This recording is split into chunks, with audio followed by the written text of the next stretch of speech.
Hi, this is Jeff Kay with Kristina Lucia. I appreciate my podcast guest joining. We are on Before 1950 Memory Lane to hear about inspirational stories, traditions, and things of that nature. Kristina is a creative powerhouse. She has she has a ton of creativity. She's an artist, she's a creator, she's an author. Um, she started Italian cooking at the age of 7 years old. So, with that, Kristina, the floor is yours, so to speak. Thank you for having me. No, I was drawn to I'm always pitching the podcast, and I was drawn when you said walk down memory lane because my heritage, my Italian heritage, does influence a lot of what I've done. It definitely started at a very young age. So it's really a great pleasure to be in a platform, be in a space where we're focusing on that heritage, on those memories. Because with this digital age, obviously, I can't say I hate technology because we're connecting through technology, but there is something beautiful of that time before all the gadgets kind of really came up.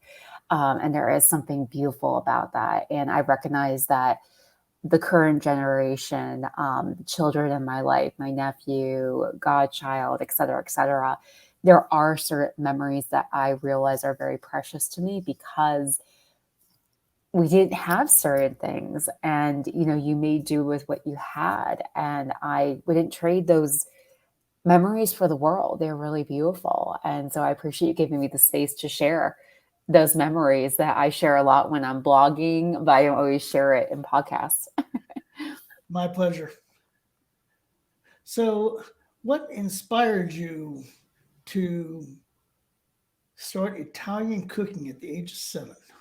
So I actually started cooking even younger than that. My mom, my grandmother were very avid cooks, and I was by the time I was 3 years old, I was pushing the kitchen chair over. This is like before the days of the tower. We had the kitchen chair. That's what we had, and I pushed it up and I would help. And some of my earliest memories are the meatballs. You take your eggs and your seasoning and your breadcrumb and your Romano cheese, and you whip it all up and then you squish. So before I had the reflexes to whip, I would squish in. My mother and my grandmother were very avid about making homemade pasta. My grandmother would straddle the broomstick between the two counters and put dish towels on the floor so that the pasta could dry. And my mom continued that tradition. She would make pasta every Sunday. The piano, her dining room table, the windowsills of the living room, they were always covered with wax paper with dry pasta, and then dish towels covering it.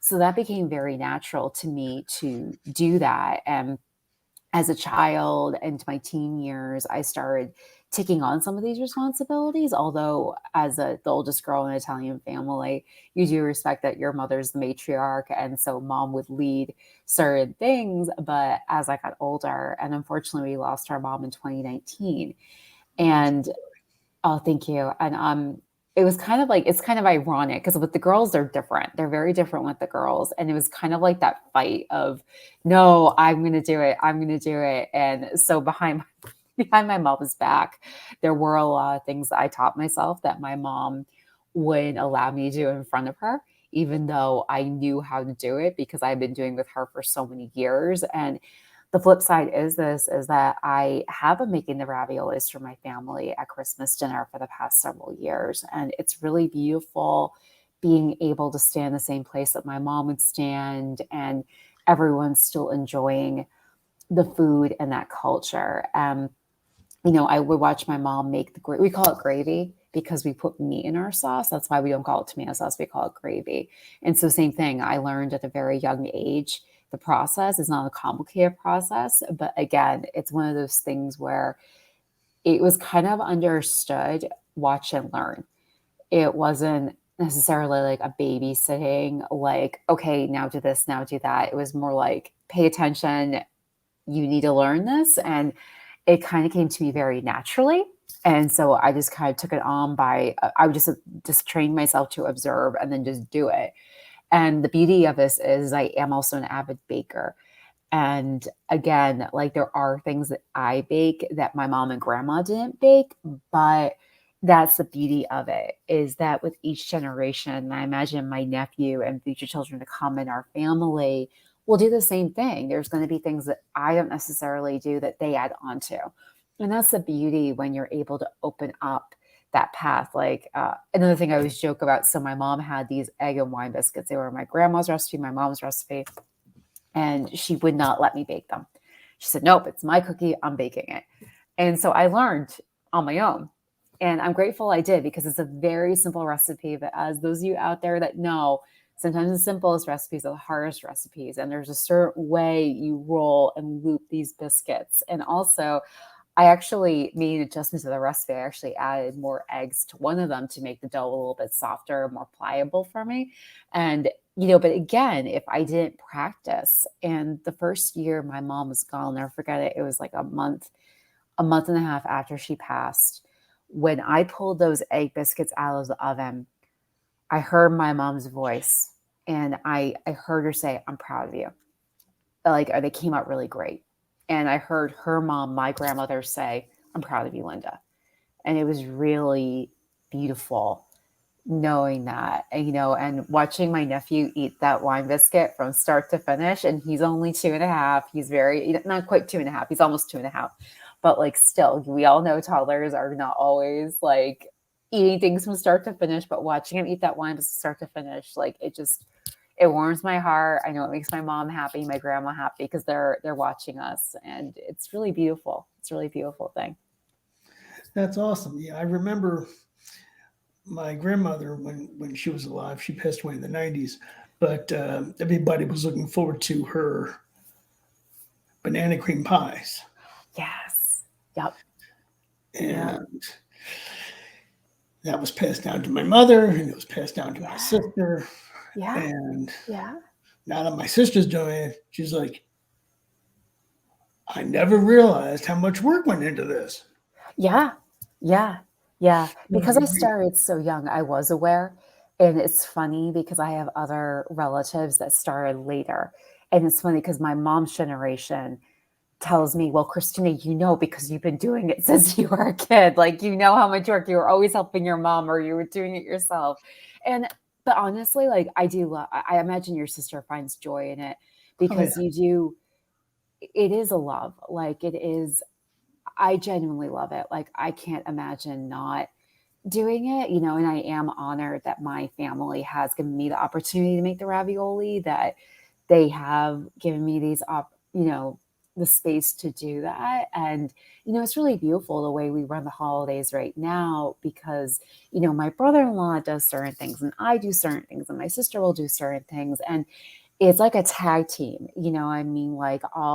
like okay, you handle this for Christmas Eve. I handle this for Christmas Day, and Easter, another family friend is taking care of it. So I have it in my radar to check in with family and say, hey, should I bring the sweetbread? Because we do the sweetbread and they've got the pie. But, I don't want to step on toes for the hostess. So, if they don't, I'll make it for my friends here. But there's something also beautiful about recognizing taking turns, because it's very easy with the holidays and with these traditions to be like, I want to do it. I want to be in control. But I've been learning on my own healing journey to take a step back and realize, okay, maybe you don't make it for this gathering, but you know what? You have friends here because my family's out of town. Like I'll make it for my friends here in New York and I'll make it for other people and that's okay. It's all right. And, even with the holidays, my mom would do everything. My grandma would do everything. And it is a conscious decision to step back and be like, stop. You're doing the majority of Christmas dinner. Let someone do Christmas Eve. It's okay. You don't have to run yourself. It's okay to pour a glass of wine and go to the room and socialize for one of the gatherings. It's okay. Like you don't have to do everything, it's okay. Let somebody else take care of the kitchen. It's okay. Like it's all right because it does conjure up these inner child feelings in us because they do, like you said, the banana cream pie, that sounds like it brings up feelings of comfort, of security, of Oh, yeah. consistency. And, for every culture, we all have something different. For my friend who's Jewish, for them it's their challah bread. For him, he says it's the challah bread, that bread. And even he's told me, like, his wife started making it, and then his mom got mad, and his mom started making it. It's this battle. But then, when you take a step back and say, okay, why are we battling? Why? Okay, do we take turns? Do we each find a different dish that's like our thing to contribute? Because Yeah. reality is, it really is boiling down to feelings and how we connect with each other and how we gather. And there's something really beautiful about that when we're able to recognize that. That's awesome. So, how big is your family? It's a big family, but everyone tends to gather in more close groups. So our gatherings that I go to are anywhere, I want to say from I want to say it was about 15 of us, I think, which Oh, is like wow. pretty average. I mean, if we Sure. really were all together, I mean, it could be like 30 to 50 easily. But I think it's Wow. kind of understood that people want to gather with their immediate families. I'm the nutcase that does a lot of visiting. I always budget time to like go and visit and whatnot. Like I do a lot of baking around holidays. I do baking throughout the year, but during the Christmas holiday in particular, and also Easter, I tend to bake a lot. And when I do that, I budget for visits. Like I budget to go and bring a box of goodies to people that I baked. That's something that I personally do. But it is tricky. And I'm also learning too that it's not about the number, it's more about the quality. Like, Absolutely. why are we gathering? Like, who are we gathering with? We don't have to feed the hordes, you know what I mean? And one of the most beautiful things this past year is my sister's father-in-law complimented me on my pickled peppers. That was part of my antipasta. And then when I got to my raviolis, like everyone was like complimenting me, and like it was so beautiful being acknowledged. It was really, really beautiful. And words affirmation is my love language. Um, having the meal I created from start to finish really be acknowledged and complimented. And again, watching my nephew eat my raviolis is like the best thing in the world. Like it really just like warms my heart like no tomorrow. It really just means so much. Like it means so much seeing people acknowledge it and enjoy it and whatnot. And there's something really really beautiful about that, and recognizing that is really precious. Oh, good. Well, you can start a catering service to go on with your other My other ambition. creativities. And, People have and been saying that to me, that have tried my cookies tell me that. And, it is a different, as a business that I know bits of it, but I don't know a lot of it. But the other thing too is the way I bake and cook is very unique. I bake the way I cook, meaning I don't measure.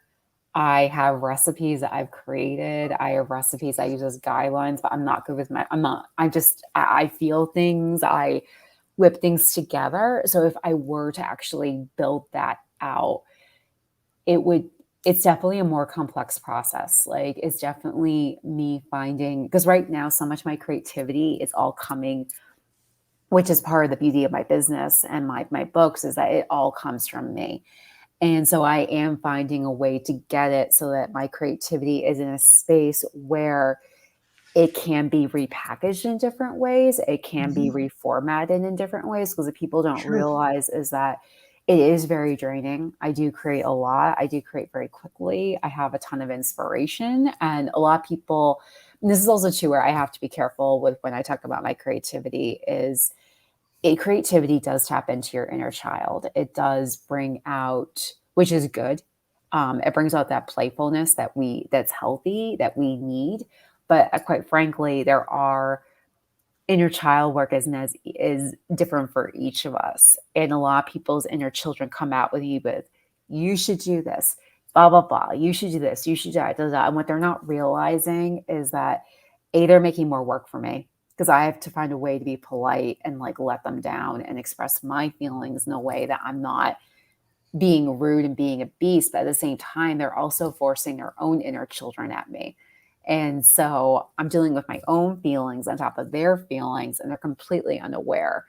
And people that I really am able to communicate and really share with, really listen to me and really respect. There's a lot of work. There's a lot of discipline. There's a lot of years of technique and studying and trial and error that have gone into this, and really Mm. appreciate that it is a very unique gift and it's not something that everyone has, and so that's where I had to be careful when I when I talk about these things.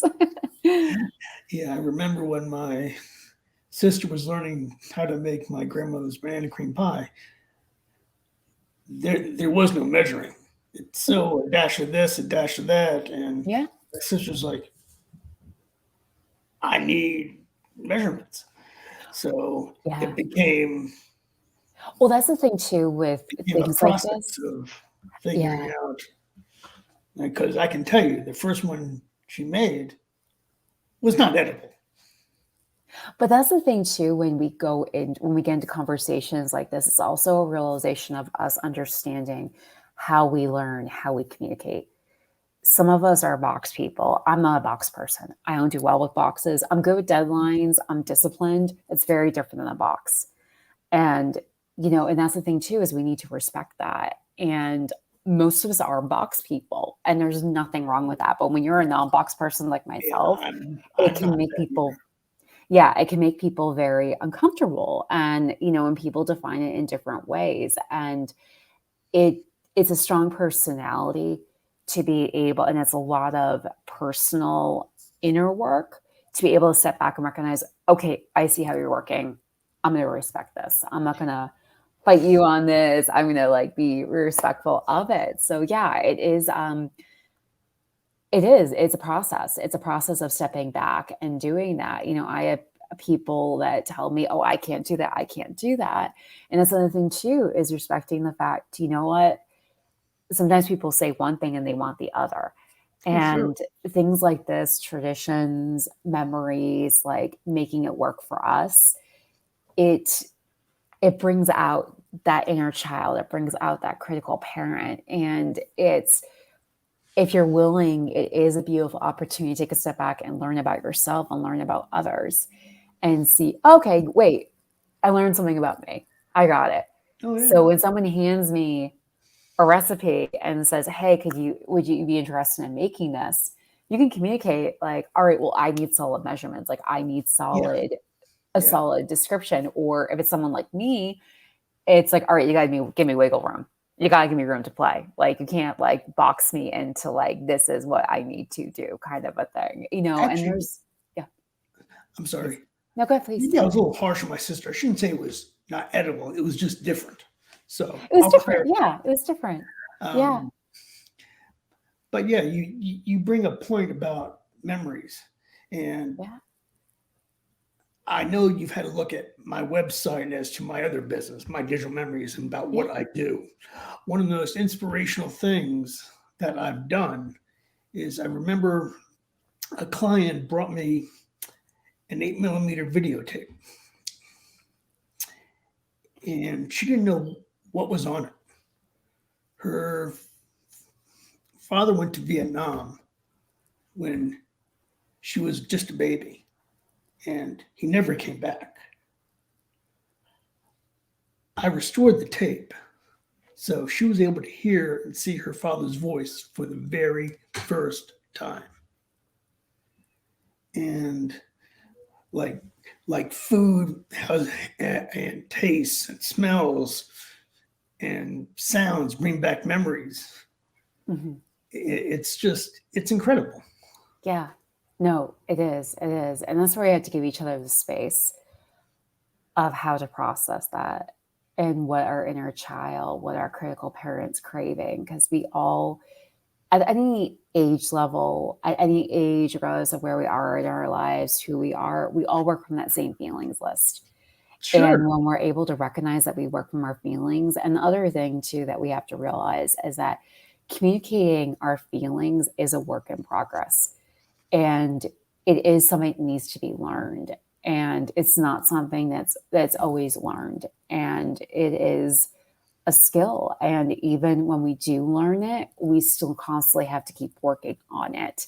And that's also where, as a creative, I realize I need to be patient with people, because with all my creativity, regardless of what it is, it's a constant work in progress. Like, it's a constant practice physically doing it. Like, if we don't walk for a week, we're going to have to readjust our bodies. Like, we learn to walk by doing it over and over and over again. And we correct our walk, or we correct our gestures by constantly working on it. And it is a discipline, it is awareness. And, we have to give each other that space to be able to work on those things and to see where we are. And, we do see things differently. And it's it's a really beautiful process.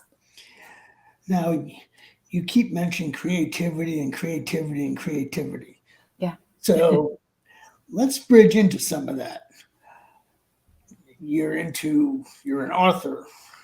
You're a creator. You write books, as I mentioned. How did you get into all that? I've always been a creative. I started formally drawing when I was 7 years old. My parents put me into formal art lessons, and I was learning advanced technique at 7 years old. I was learning how to shade. I was learning perspective. I was learning mixing colors. And the thing about art is, it's not like school the way we know it, where, okay, you pass a grade, you move on. You're still learning the same concepts your entire life, because you're always layering something onto it, or you're always making a new discovery. And there is a discipline, and there's also a playfulness with art. I'm also a competitive dancer, same thing. You learn your steps.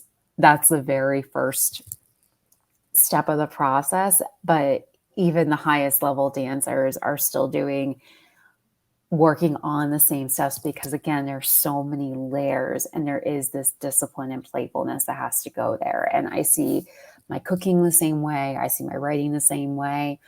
So I was raised in an environment where I didn't belong, and where it was very clear I was wrong, everybody else was right. And as a result of that, I got myself into careers I didn't belong in, because I was basically told, if you leave, you're on your own. And I needed to make a living. And I wasn't raised in an environment of creatives in my house. And I didn't know how to make a living. I didn't know how to make a living with my creativity. I saw it as, okay, I need to find a job that I can do my creativity in the evening. Is exactly what happened. I was living a double life for a long time. I was working in corporate and on Wall Street for over 15 years. 9 of those years were on Wall Street. And I was drawing and dancing in the evening, and it seemed very natural. It seemed like, okay, this is what I'm supposed to do. And when I started healing from traumas that I had gone through, both as a child and as an adult, I realized I can't keep doing this. I can't keep denying who I am. I need to be my true self. And my true self is a dancer. My true self is an artist. My true self is a creator. And I started my career pivot and looking into ways that I could bridge this gap. And I realized, when I was about to repeat the corporate pattern again, I declared myself an entrepreneur. I realized I can't do this again. I'm going to go down the same rabbit hole. Well, let's see. Since I can't even draw a circle, and I know nobody would ever wants to dance with me because I have no rhythm. So all that's out. But I did spend 17 years in the corporate world. So I get that. Yeah. And I can tell you, I'm kind of a rebel. I'm out of the box. Rules and me don't fit. As a matter of fact, when my parents died, I was going through my grandfather's wallet, and I found a picture about the size of a postage stamp, which turned out to be his grandmother, or his mother, rather. So I started to do some genealogy on both sides of the family. And only to find out, going back to 1890, on both sides of my family, they were all entrepreneurs. It's no wonder I didn't fit in the corporate world. Um, but the one thing, and I'll go back to you on this, is the fact that going from a corporate world where you depend on a salary to being an entrepreneur where you actually make money with your own hands and doing it yourself, it's really rewarding. It's very rewarding. It's another skill that you need to teach yourself because when my kids were in school, so yes, I'm old. Um, they always everything is a set way that you have to do it. So I kind of find these days, from a school perspective, they're kind of taking kids out of that independent creativity process and saying, oh, you got to get a job. It's safer. It's this. But one, that's not always the case. And two, I think it's important to nourish your creativity. Find, find, or I should say, get out of your box. Find what you like. So that's awesome that you were able to get out of your box and find where you belong. That's really awesome. Well, I have no box, period. I Exactly. never had a box. That's why I didn't fit into corporate. Yeah, that's I like should clarify that. I didn't have a box. But you know, at the end of the day, I don't regret my time in corporate because I learned a lot that I'm able to do right now. And quite frankly, not everyone's meant to be an entrepreneur. Not oh, everyone's meant to do this. You know, what I do is very unique. I've met other people that say they're entrepreneurs and they're not. They're not an entrepreneur the way I'm an entrepreneur. I am a very rare breed of an entrepreneur. And again, this all falls back into understanding who you are and respecting mhm. who you are and understanding that.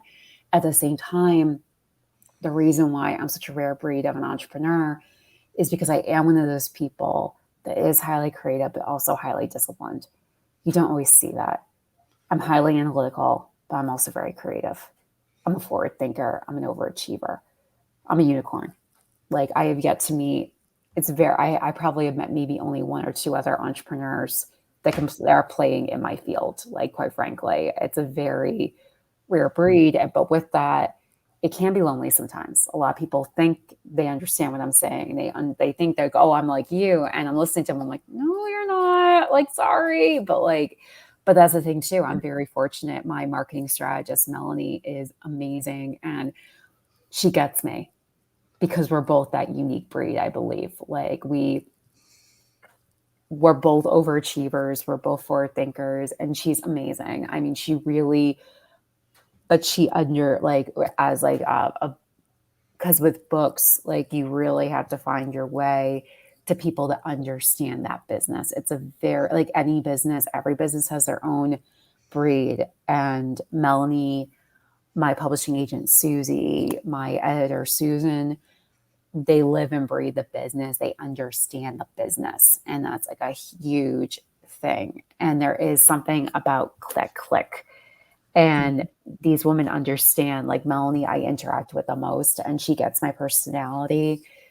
She nourishes my overachieverness, where some people get intimidated by it. My editor, Susan, loves the fact that I'm a creative as well. Like she also loves that I have no box, but yet she knows how to ground me in a way that she doesn't stifle my creativity. And That's awesome. that's, yeah, it's like, but again, like it's going down that rabbit hole, and it is a bit. And because people don't realize as an entrepreneur is that you cannot skip school. And when I say don't, I shouldn't say that. You can't you can't skip certain things. There are certain things you get in a classroom. There are certain things you get in an office that you need to go through. There are certain skills, like there is something about working for somebody that's very important. There are things you need to learn. can't skip that step. You can't, I shouldn't say you can't, that's not fair. I can't think of the right word, so please forgive me, everybody that's listening. But what I'm trying to say is there are things that you learn in that space. The other thing as an entrepreneur that people don't always see, I feel, at least when I talk to people and realize, is that you're constantly creating your own carrot.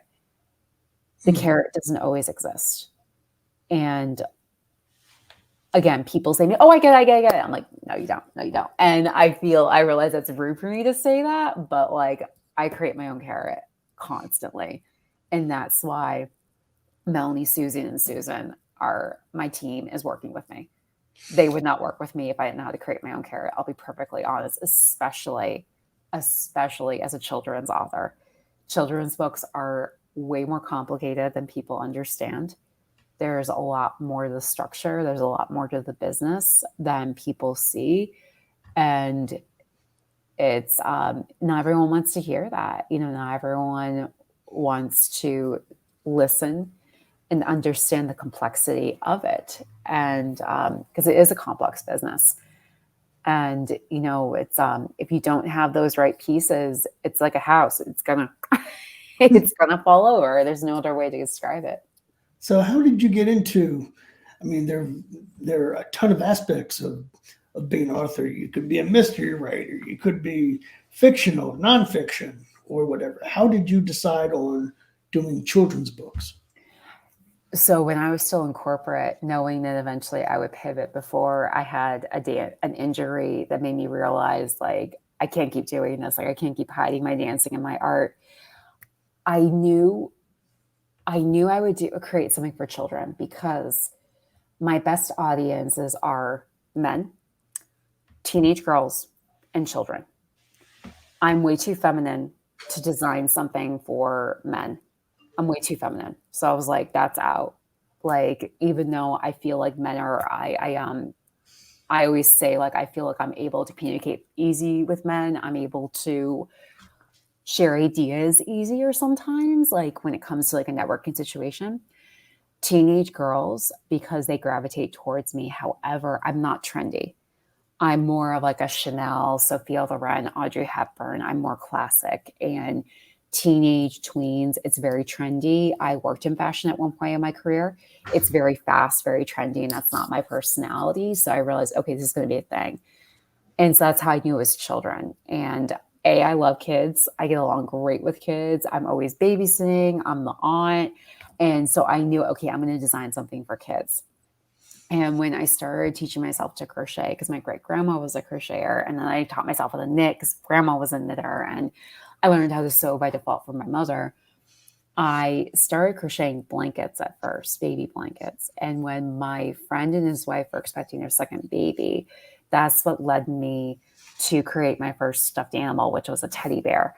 And this is actually while I was recovering from an injury. And when my friend came over and had that conversation with me, like, what are you doing? And I realized I can't keep living this double life. And it was a year into my looking of how to pivot, laying the groundwork of networking and figuring things out, that someone turned to me and said, you have a business here. And I said, really? And so when I declare myself an entrepreneur, one of my ideas is that I actually have one of the characters here with me right now. This is Bella, the main character.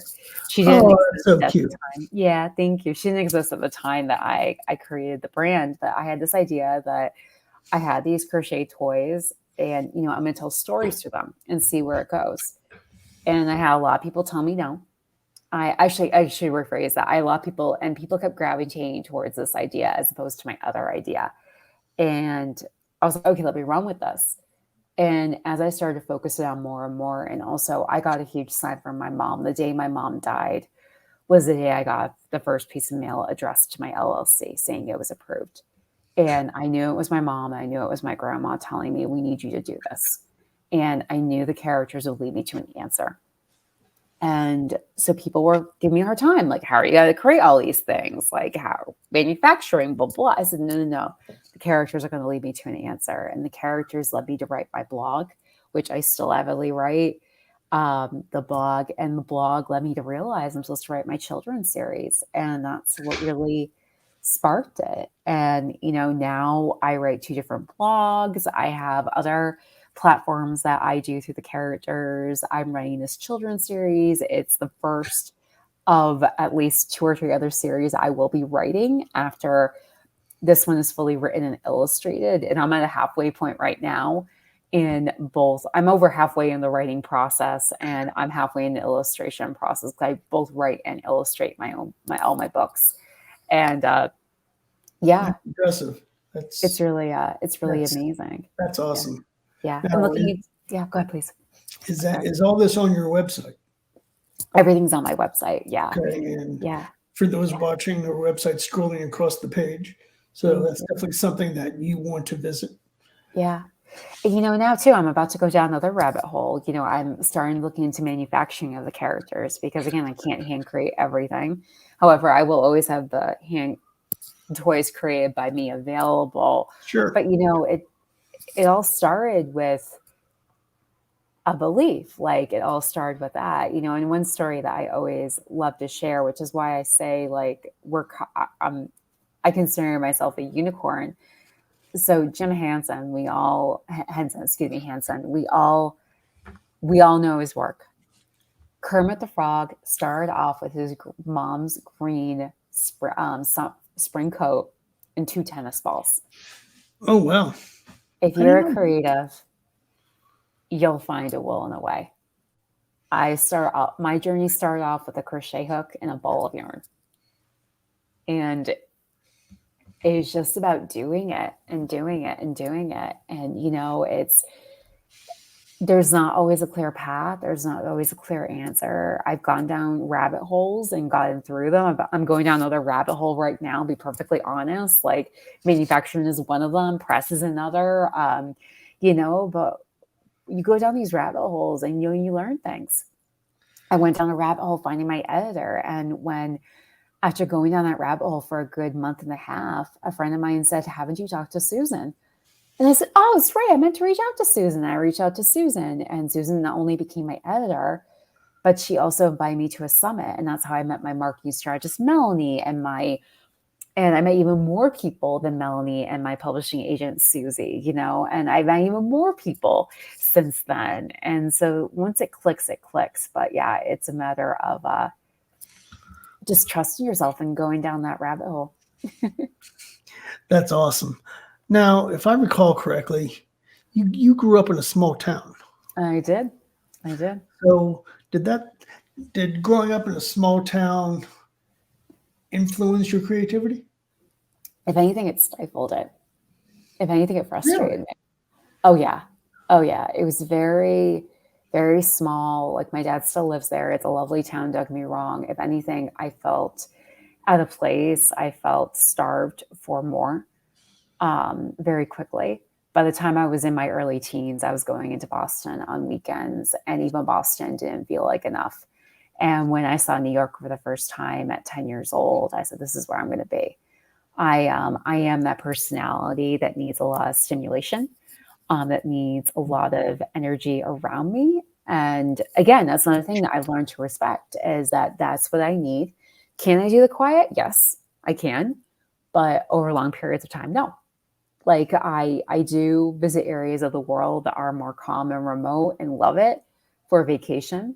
I do visit family and quiet areas where there's no streetlights, and I'm good. Like I'm good, but I know in the long haul, like I need to be living where I need to live. And again, that's part of the healing process and understanding that. So I never, like I said, I didn't fit in.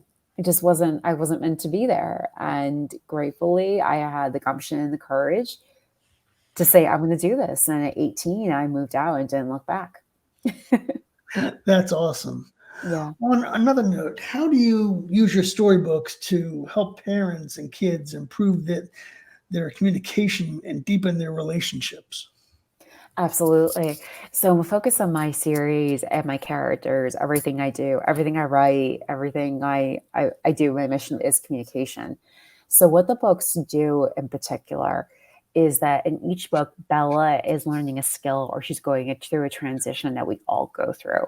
Yes, later in the series, there are things that are more specific, that things that are pieces of me that I'm putting in there. However, even in those environments, she's going to be going through things that we can all relate to, we can all adapt. And what happens in the books is that she experiences negative feelings, and her parents give her space, or a special adult in her life gives her space to feel those feelings. And when she feels those feelings and expresses them, they relate to her as an adult, saying, as an adult, I still go through this. As an adult, this still happens to me. And she's given a special gift, or she's given a space to figure out those feelings and find that way to joy. And then she's able to help a friend. So, reading books with your children, or even reading books to yourself, or reading books with your family, it's a very intimate activity. And that when we're reading a story over and over and over again, we're able to adapt it and make it work for us, relate it in a way that works for us. And it opens up that path for relatability. It opens up that path to ask the question, okay, how does this relate to me? How can I apply this? The other thing I do, take it a step further, because I realize, like, for some people it's easier than others. Some of us need more of a map. So in the back of each book, I have a section called Activities Beyond the Book, where I point out things that Bella and the other characters do and give suggestions of how you can apply that to you and your family. Because every family is different. Every family is unique. And that's why also, too, I talk about coloring. Because someone could easily be listening to me and say, well, that's great, Kristina. You draw, you do this, you do that. You have all these ways to express your creativity. Like you said earlier, I can barely draw a circle. Coloring and doodling is something we can all do. And it has the same health benefits for children as it does for adults. It relaxes us, it calms our nerves, it gives us space to feel and to allow things to flow over us, and to be able to identify with what's really going on and open up those conversations. And also, it gives us room for teaching points. It gives us room to address things in a calm, sane manner. And so that's really how I see this. I see the books that I have coming out. I see the coloring books that I have coming out, in addition to the coloring drawings I always have available on my website. These are all tools for you to take and apply to you and your family, and for you to find out what works best for us. What do we need in this moment? How can I apply and adapt this? Because every family is different. There is no one size fits all with feelings. There is no one size fits all with communication. And the other flip side of this too, how we communicate today does not mean we're going to communicate that way tomorrow, or even an hour from now. And the more we're able to open up that awareness and be patient with each other and give each other space for that, more intimate conversations could be had, more intimate relationships can be made. And it's really beautiful when that happens. It's really amazing. That sounds amazing. Now, I did have actually have some more questions. Sure. You also have limited edition animals, if I recall correctly. Yes. What stories brought that to life? Yes. So Bella, the original name for Bella came from my friend's little girl, because when I originally named the characters, I named them after people in my life. However, when I started writing the actual children's series and realizing, oh, Bella has to be the sole main character, because the original idea was that my grandparents, Lucy and Eddie, would be the main characters. And I realized people were gravitating towards Bella. So I thought, no, I need to make Bella the main character. The more I started writing her, the more I realized that it was me. It was my child self I was writing. And the other flip side of this too is Bella is actually one of my nicknames. I have several friends that call me Bella or Beautiful. And when I started writing, I honestly was scared to admit that Bella was my nickname. So it felt more gracious. It felt more mature to say it was named after my friend's little girl. But the more I wrote, the more I realized, no, I'm talking about being your true self. I'm talking about communication. I need to stand on my own two adult feet and declare and say, this is me, this is Bella. And so the joke of this is that my friend's toddler actually got me to identify with my inner child and stand up as a grown woman and say, Bella's my nickname. This is me. And so leave it to a toddler to make me realize, like, oh, wait, this is me. Like, this is my nickname. It's okay. People are going to think you're selfish because you have a nickname. It's okay. You can do this. That's awesome. Yeah. Now, what advice would you have for aspiring artists, creators looking to turn their passion into a career? The biggest thing that I've learned, the biggest thing that I share is consistency and discipline. Playfulness is very important, but without discipline and consistency, nothing will materialize. So if you're looking to do something, I often, one exercise that's really great is finding something that you can do each day that brings you joy and being consistent with it. Now, for me, like, I realize I'm an overachiever. So I would say, like, for me, I'd be like, okay, I'm going to do this for a month and see how it works. If it's not working, I'll adjust, I'll review. It could be less for you. So again, going back to what we talked about with the banana cream pie, recognizing, like, okay, what works for me? What's my limit? What's my number? But the consistency and the discipline needs to be there, because you need to commit to something long enough to be able to look at it and say, is this working for me? And the other big thing is, and I realize this is hard, but it's, I promise you, it is really important, is putting it out there to the world and accepting the good, bad, and the ugly. Sure. When you put it's not going to be perfect the first time around. My first blogs were not perfect. And a perfect example, I give often, it's a perfect example, like, because it just like reiterates exactly what I'm saying. So when the pandemic hit, I started blogging a month before. So I thought, this is the perfect time. I'm going to get up and write a blog a day. I did. 90% of those blogs I never published. But by writing and writing and writing and writing and writing, I developed my writing voice. And I got further ideas of, like, oh, wait, I want to take the blog in this direction, or wait, I want to write about this and whatnot. And by continuing doing that, and even when blogs I published, I've taken down, because I'm like, this isn't really where I'm going now. But by doing that, I got content out there. I got myself going. I got it. And again, it's not going to be perfect, but by taking that step, by exposing it, you're going to get so many more answers you need in order to fine tune the machine. I'm not a car person, so please forgive me for those people that understands this stuff better than I, but I actually genuinely enjoy watching movies about race cars. And I really genuinely enjoy listening to the dialogue, like Ford versus Ferrari, for example, or I love that movie. Yeah. Because like when they talk about, oh, let's adjust this, like, I have no idea what they're talking about. I don't know what the Phillips head is. Like, I really have no idea. Like, I have no idea about tools. That's not even a car tool. That's how bad I am. But what I'm listening to is the strategy. I'm listening to is the strategy, is that they kept on trying things out. They're like, okay, this is our goal. How do we get to our goal? All right, we tried this. Let's tweak this. Da, da, da, da. Art is no different. And in addition to my blogs, like, I'm holding Bella right now, so I can use her as an example. When I first created the first stuffed elephant, I spent 3 hours creating her ears, because I must have taken that ear out a dozen times within that 3 hours, because I kept on trying measurements.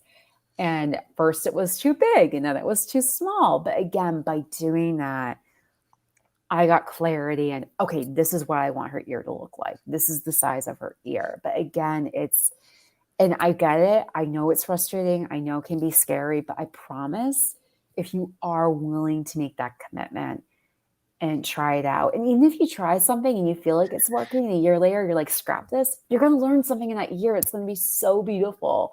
And you never know who you're going to meet or what connection you're going to make through that try. And it's really amazing. It's really amazing. I promise beautiful things will come. It's funny, that story kind of reminds me of the story of Thomas Edison. Mm. He didn't fail 999 times inventing the light bulb. He just figured out 999 ways of not doing it. Yes. Yeah. Yeah. So, And it is that curiosity. And again, also going back to what we said earlier about other things, like not everyone's made to do this. And it's okay. If you're meant to be in a setting where there's structure and there's clarity already set out for you, that's okay too. Like in this day and age, there does seem to be this pressure to be a certain way. There is more of an acceptance, but at the same time, it's not a bad thing to need that either. And that's also us taking a look inside ourselves and respecting where we are and where we belong. And that's really what it boils down to. And again, if you are saying, well, I'm really a box person, but I'm craving this, like that's a deeper question to ask yourself. That's a deeper question to ask, well, why are you craving this? Why are you looking for this? And again, sometimes you have to go through those periods of that not knowing the answer in order to find the answer and being patient with yourself in that space. now we have about 10 minutes left. So, can you share a particular story that's heartwarming that you had with a customer who connected with you and your characters and your storybooks? So I actually, one of my good friends, we actually worked on Wall Street together. She actually worked for a company that my boss covered. And when I was in the midst of my pivot, I actually got laid off from a job that I connected with her through. And we've still kept in touch. And she contacted me and said, I want to order a custom character for you. I'm like, sure, what do you want? And her favorite holiday is Halloween. She said, Oh, I want, oh, cool, very cool. She said, I want a custom anaconda Halloween snake. And I was like, all right. And for people that know me offline, that know me personally, know I have a fear of snakes and reptiles. I'm not really like a reptile person. But I was like, got it. Like, I'll do it. And so I created this multicolored Halloween scheme snake. Well, about a year after I made the order for her, and she was super happy about it, loved it, very pleased. She said to me, I lost it. We named him Igor. And she said, I lost Igor. I thought, oh my God, what happened? Did something happen in the wash? Because all my toys are made out of organic cotton. I always wash them after I create them, put them in plastic so they're pristine and clean and make sure everything's good. Sure. And so I got freaked out. I was like, oh my God, like what happened? And she said, no, my friend's little boy was sick with COVID and he couldn't sleep. And I gave Igor to him, and with Igor, he was able to sleep. And another beautiful story. So my one of my good friends, who also has a lot of my characters, her daughter has chosen the characters I've created as her crib toys. I think of her crib toys, I think 80% of them are toys I've created. And having a toddler choose you and hearing this little boy going through a rough time with COVID, and I know COVID's not the only illness in the world, but hearing a child that's suffering and hearing that your creation helped them sleep through the night, and also to go a step further, hearing that you gave a parent peace of mind, knowing that their child was able to relax and feel comforted, is really beautiful. And with the books coming out, the beauty of it is that the books are going to breathe another life into these characters, in the sense that you're going to be getting to know Bella and her friends in a much deeper way. And also you're going to be breathing further life in her to me, in the sense that you're adapting her to your worlds. And it is really exciting approaching this moment where people are going to be reading the books nightly to their children. Like I'm really excited for that. I'm really excited for that moment, because I think it's going to take this a big leap forward. That's awesome. Now, We only have a few minutes left, but how do people get in touch with you? Absolutely. So I do have a coloring drawing for your audience. I think I sent you the link for it. I always create a coloring drawing for every holiday. I do a pop up on my website too, which graciously you have scrolling, which is awesome. I have an email list where I always share announcements. Like I said, I write 2 different blogs. I have other things that I always share with the audience. So that's like a great way to keep in touch. I also am on social media as well. I do have a big announcement coming this Wednesday, which I'm super stoked. So Jeff, I have to Hey, make sure share. I have you on my invite list. I went through this crazy clicking invite thing. I'm like, I hope I got everybody. I wish there was just a select all to make my life easier, but you never know. And So, what is this big? you'll see, it's coming. It's Oh, coming. it's a secret. It's Okay. a secret. It's coming. I'm doing Okay. teaser videos. Actually, I'll be recording another couple of them today, so I can start. I've actually releasing another teaser video today. It's like we're doing a little countdown to the big announcement. So yeah, I'm excited to Well, share with you what's coming up.